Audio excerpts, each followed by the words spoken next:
Putri, Putra, Ria, Baby, Ria. Oke, kita sudah semua. Dan menjadi mohon dikasih keterangannya dan diselamat kepada guru. Baik, ini merupakan materi yang akan kita bahas pada hari ini, yaitu upaya bangsa Indonesia mengatasi ancaman disintegrasi bangsa. Yang pertama, kita akan membahas integrasi kedaulatan sebuah negara. Apa itu integrasi?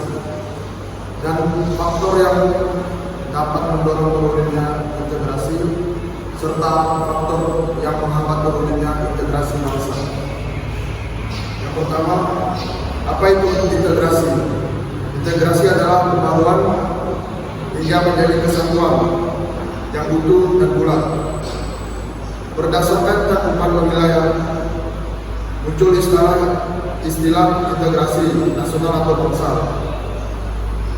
Adalah sekelompok manusia yang heterogen, beraneka ragaman sikapnya, tapi memiliki bersifat kembali.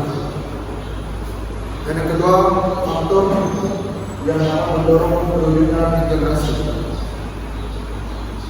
yaitu yang pertama, menurut Ernest Renan, faktor pendorong terwujudnya integrasi adalah perasaan senasib dan mempunyai tujuan yang sama.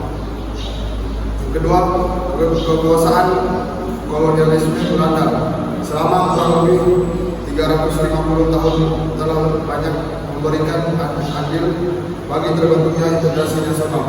Yang ketiga, keinginan bersatu seperti telah dinyatakan dalam Sumpah Pemuda pada 28 Oktober 1928. Yang keempat, rasa cinta tanah air dan bangsa yang diwujudkan dalam upaya memperoleh kemerdekaan, menegakkan kedaulatan baik melalui perlawanan dan perjuangan bersenjata maupun perjuangan diplomasi melalui meja perundingan.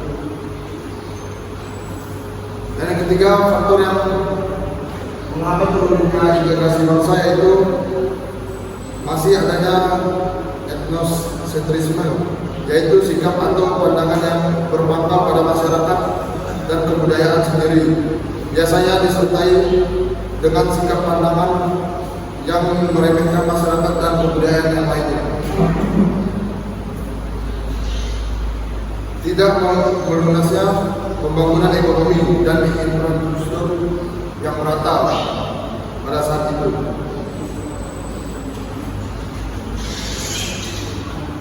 Upaya bangsa Indonesia mengatasi ancaman disintegrasi bangsa. Apa itu disintegrasi? Disintegrasi adalah keadaan tidak bersatu padu, keadaan terpecah belah, hilangnya keutuhan atau persatuan dan perpecahan.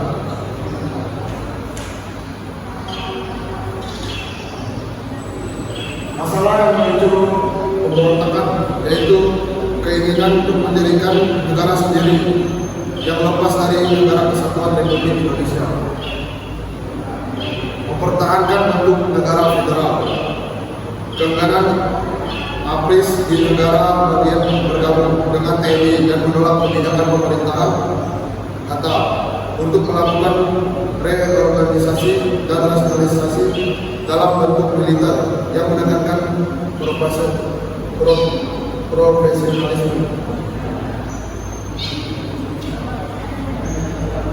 Yang ketiga, pemberontakan yang terjadi pada awal kemerdekaan Indonesia, yaitu adalah pemberontakan Partai Komunis Indonesia di Madiun pada tahun 1948. Yang kedua, pemberontakan Darussalam atau Tentara Islam Indonesia.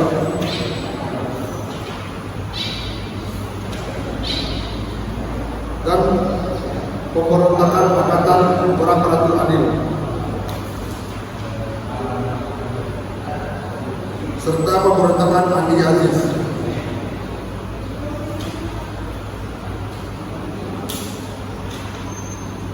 Masa demokrasi liberal, yaitu pemberontakan PRRI Permesla, terbentuknya dewan-dewan daerah demokrasi terpimpin, yaitu pemberontakan gerakan PKI 30 September 1965 atau biasa kita sebut dengan peristiwa GS 30 PKI.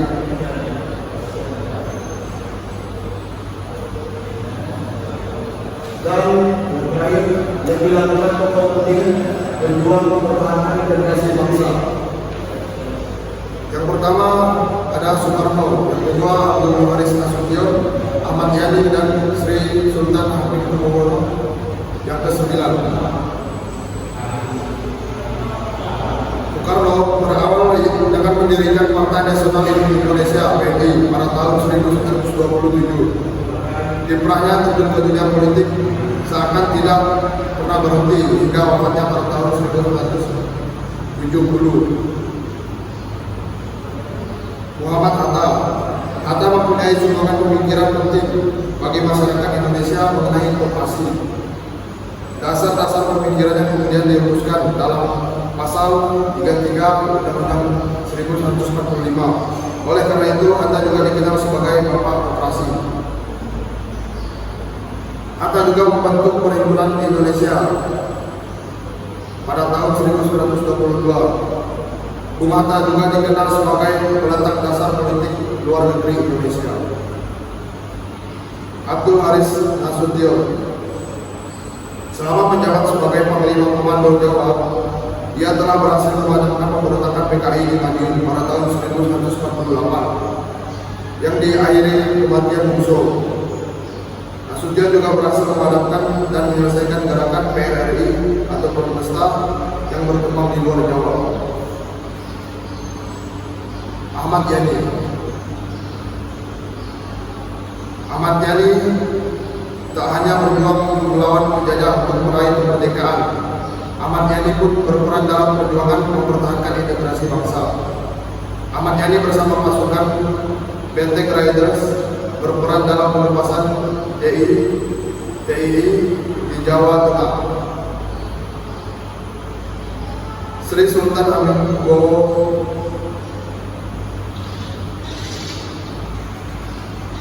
Sri Sultan Hamengkubuwono yang ke-9. Ketika negara baru ini dibentuk tanpa ragu, ia menyatakan secara resmi bahwa Yogyakarta berada di dalam wilayah negara Republik Indonesia. Hamengkubuwono yang ke-9 dikenal juga sebagai Bapak Pramuka Indonesia, penghargaan yang diterimanya dari Boy South of America. Peran penting Hamengkubuwono yang ke-9 lainnya adalah Jakarta sebagai pusat pemerintah Indonesia dapat dikuasai sekutu. Oleh karena itu, pada 4 Januari 1956, pusat pemerintah dialihkan ke Jakarta. Soekarno dan Hatta yang lainnya beserta keluarga juga pindah ke Yogyakarta. Ia juga memiliki peran besar dalam peristiwa serangan umum 1 Maret 1946 ketika Belanda berhasil menguasai Yogyakarta dan melawan para pemimpin pemerintah.